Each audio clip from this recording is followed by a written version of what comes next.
Imagine a quiet morning before sunrise, a sky that hasn't yet decided whether it will be soft or stormy.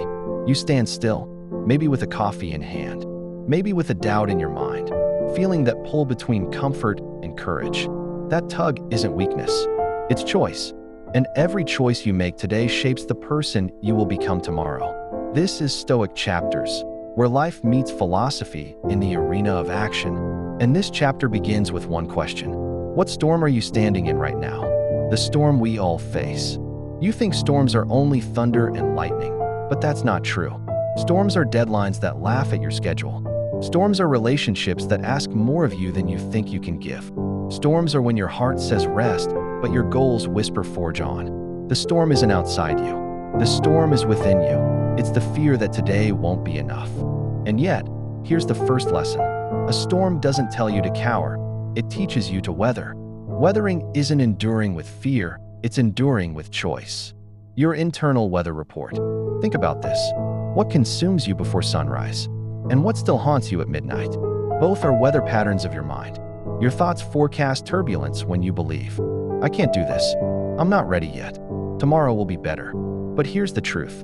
Tomorrow only wins if you hand it what you failed to finish today. Stoics don't wait for favorable conditions.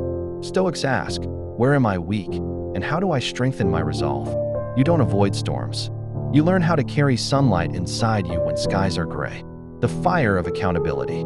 Accountability isn't guilt. Accountability isn't punishment. Accountability is facing your own reflection and telling yourself the truth. You didn't write today. You didn't train today. You chose comfort instead of progress. Those aren't insults. They're facts. And facts are neutral. They don't shame you. They only show you where the storm is strongest. So ask yourself, where is your comfort killing your future? Because comfort might feel soft, but it's also the silent architect of regret.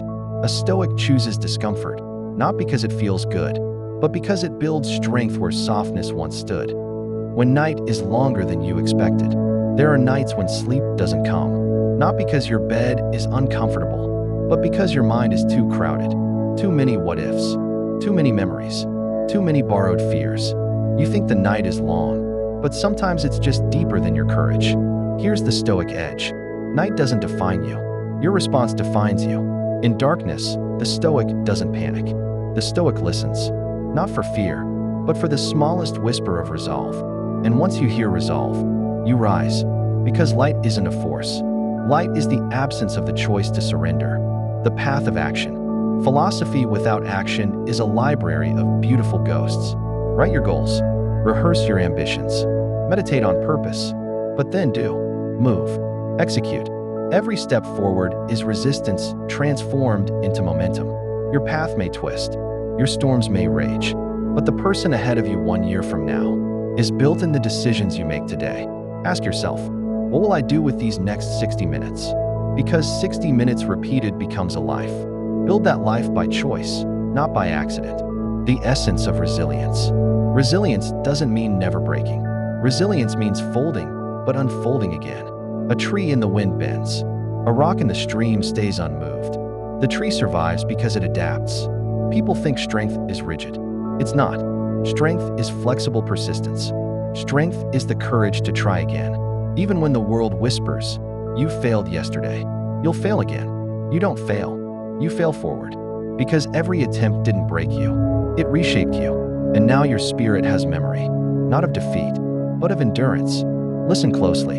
Your fears are loud, louder than your potential. Your doubts are vocal, louder than your ambition. But remember this. Silence is where growth speaks.